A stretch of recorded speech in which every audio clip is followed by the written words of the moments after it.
reactions have you gotten so far to the movie?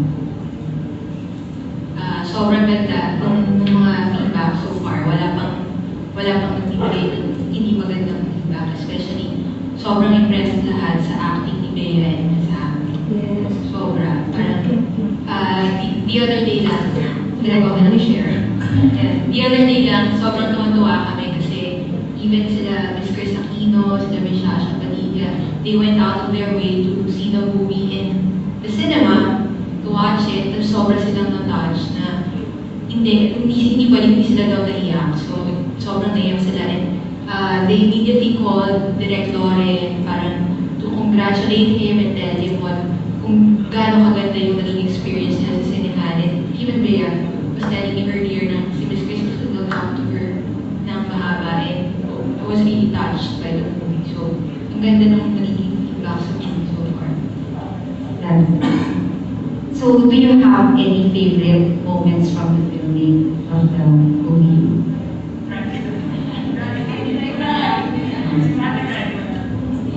Siya yung pinakamadami. Okay. Everyday naman was, we were shooting for 6th November. I really don't know, I don't want to pinpoint any single shoot day kasi every day was a different experience.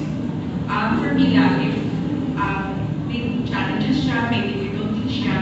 But if you really believe in the project, if you believe in your actors, if you believe in your director, parang all those challenges are nothing.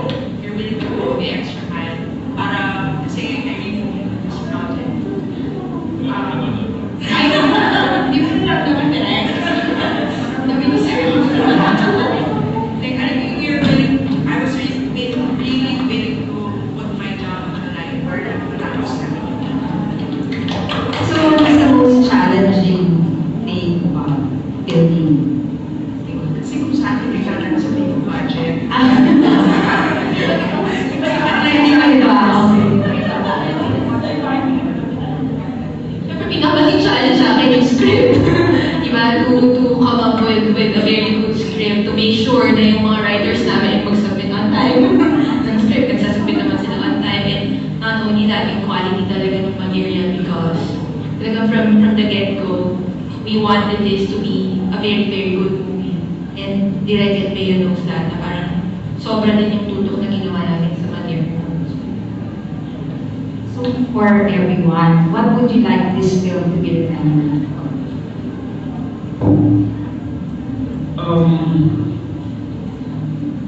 So far, with the feedback I've been getting, I think I've achieved what I set myself up to do in the first place. I wanted people to recognize Bea as a very important dramatic actress.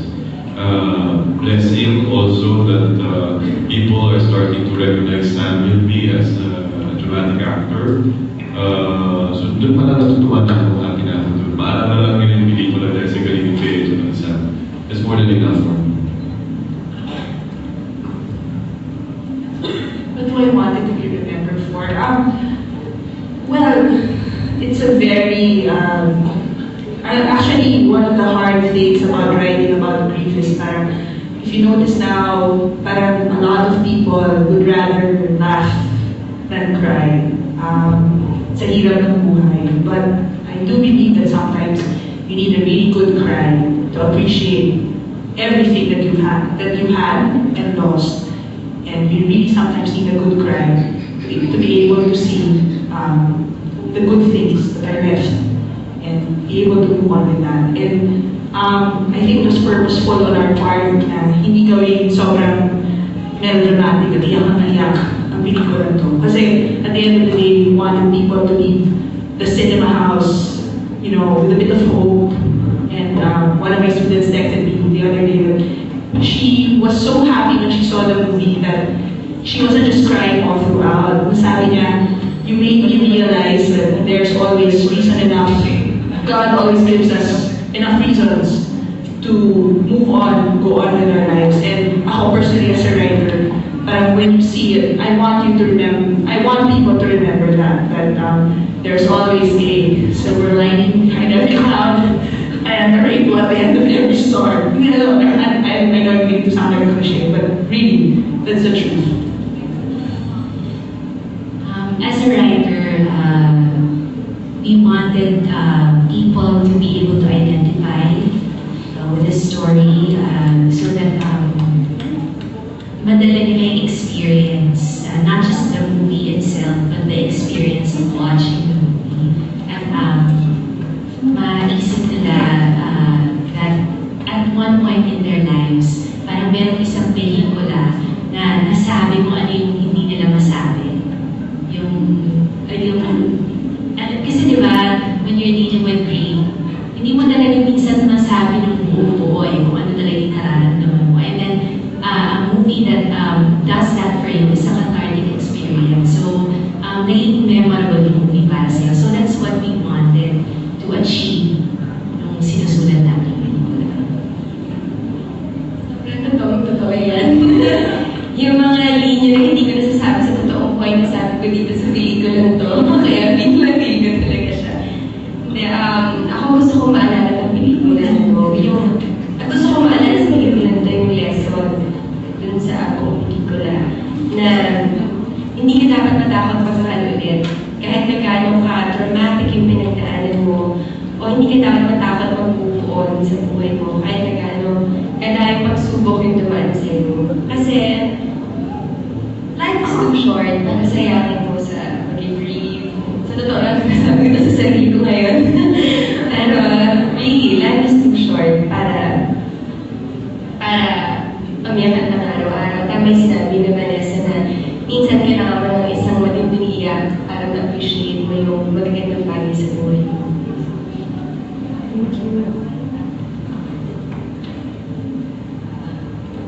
Siguro gusto kong magtandaan ng mga tao na I always consider this film as a brave film from the beginning.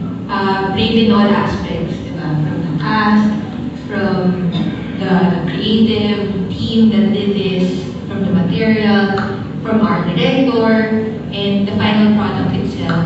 Sobrang brave until now, until this day, until this very moment. I still consider this a brave film, a brave movie. The theme may be about loving again, about living again. Pero behind everything, yung courage, diba? Yung courage to move on and to live again. I want people who see this movie to appreciate life itself. Diba? Na every day is a constant struggle to be brave and to live. Sa akin kasi, siguro because I think like a producer, sa akin lang as simple as each person na nanood ng sine na naglabas ng pera ng 120, 150 pesos, umiyakin para papunta sa sinehan kasi kaalam natin yung sitwasyon.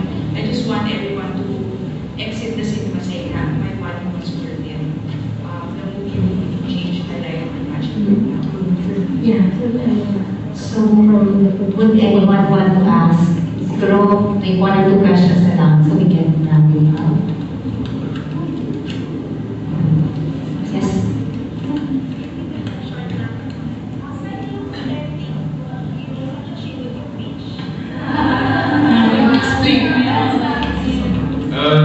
Because every romance movie na dapat meron maraming talaga. So for the longest time, we've been looking for a place kung saan kami di pwede pumunta sa Greece, di kami pwede pumunta sa Switzerland, di kami pwede pumunta sa ano. So finally, I remember Vanessa showing me No, actually kasi we wanted to shoot it in Bangi, in Ilocos with the windmills. Kaya lang, masyadong malayo ang Ilocos, nagsushooting araw-araw si Bea at si Sam sa Iapon. So but I had to rack my brains, where's a nice place to go to?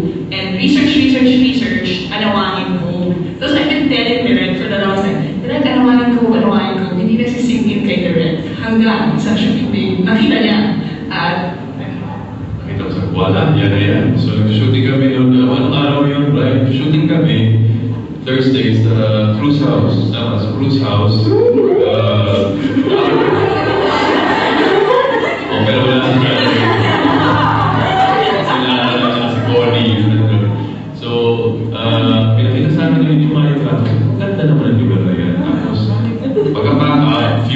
sabi ko, punta na natin yan sa Sambales. Sa Sambales, iba, and then iba.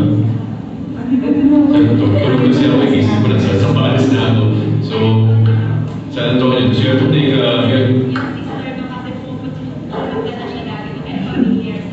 but you have to take parang 30-minute boat ride. So it was a difficult shoot actually kasi wala pa rin sa beach na, so we had to finish everything by daytime. So yun. Dahil yung maganda, Pine Tree, kasi sa beach. So close to the table.